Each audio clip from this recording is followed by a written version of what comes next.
The stone is single. The notion of numerous lotuses arises only in relation to that single stone.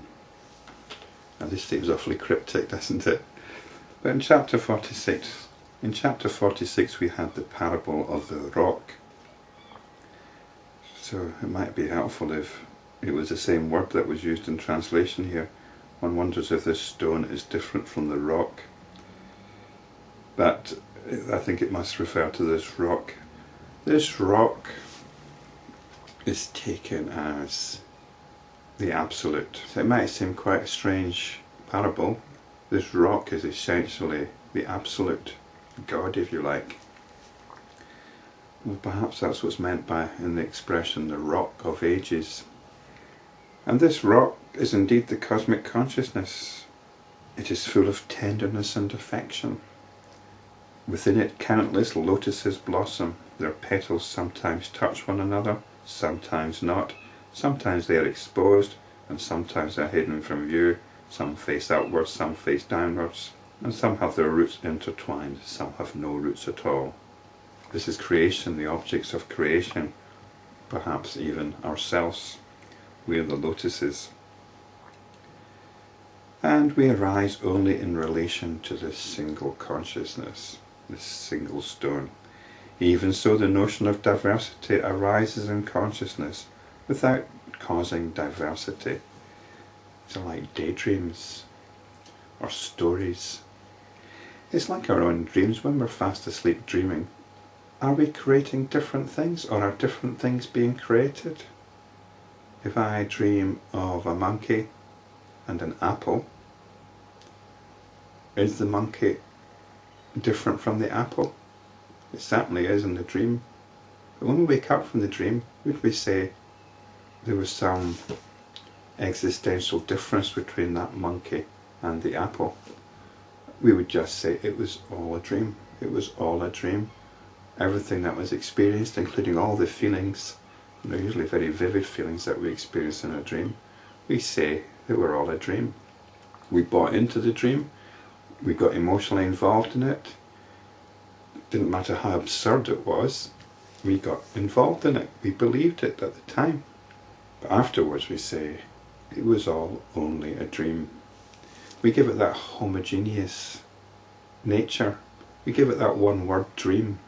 And that describes it all. That explains it all. It was a dream. We don't need to worry about the different things that happened in the dream unless we're doing some kind of dream therapy.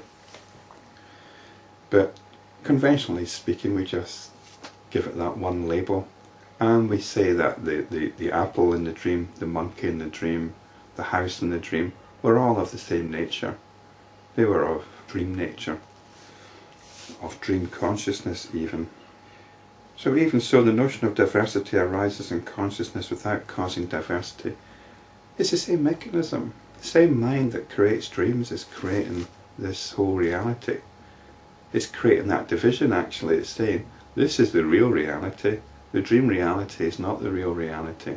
Although that's dependent on what culture you belong to. Some cultures would say the dreams are more real. But that's a distinction that we make. We say, this is real, dreams not real. But that's a purely arbitrary thing, isn't it? But just as water in mirage is and is not simultaneously, we've got the notion of water, but we also say there's not really any water there. Even so in diversity, in relation to the infinite consciousness. So we can say that all this is and is not.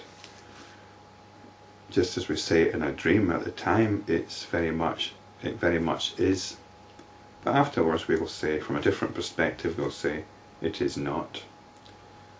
So we can see, it's usually if somebody's sleeping or the cat is sleeping, it's usually obvious that the cat's having a dream. And even the cat is caught up in its dreams. But we'll just say it's dreaming. We've got our stories. We've got our stories about things. When we're watching a movie, we'll get involved in it, even if the premise behind it is quite absurd. It might be a time travel story, robots from the future. We'll accept that. We'll buy into it. We'll accept that premise. It's totally unrealistic, totally fantastic, but we'll buy into it, and we'll get caught up in the drama of a robot from the future trying to kill the future liberator of mankind. So there we go. All this is indeed Brahman, the infinite consciousness. That's the only reality in its non-story making mode. Even as the notion of existence of lotuses in the stone does not destroy the stone, Brahman is unaffected by world appearance, which exists as the very nature of Brahman in Brahman. Just as we say there's a dreamer dreaming a dream, there's a consciousness behind all this, within which all this is arising. This notion of a world is arising, this dream of a world is arising in this dreamer. We can describe it as the cosmic dreamer, because the dream of the cosmos is arising within this dreamer. And this dreamer is at the heart of our being. It's our dream. Brahman is our essential nature. Brahman is that within which all the stories are arising. All stories, scientific, religious, whatever. This point is often made, that Brahman is unaffected by what arises within Brahman, all the various notions. I think the point here is that we no longer need to get involved in stories. There is that awareness whereby we no longer need to create stories for the sake of escaping into them. This is the point. The storyteller is ultimately completely independent of the stories that arise, or the stories that they tell. I suppose it's like the actor. To what extent are actors affected by the parts that they play? Are actors disturbed by some of the parts that they play? I think a professional actor will be able to act any kind of part and not be affected by it. There is no essential difference in truth between Brahman and the world. They are synonyms. When the reality is thus seen, Brahman alone is seen. And this is the wonder of it. This is the wonder of the storytelling. Ultimately, it relates back to the wonder of Brahman.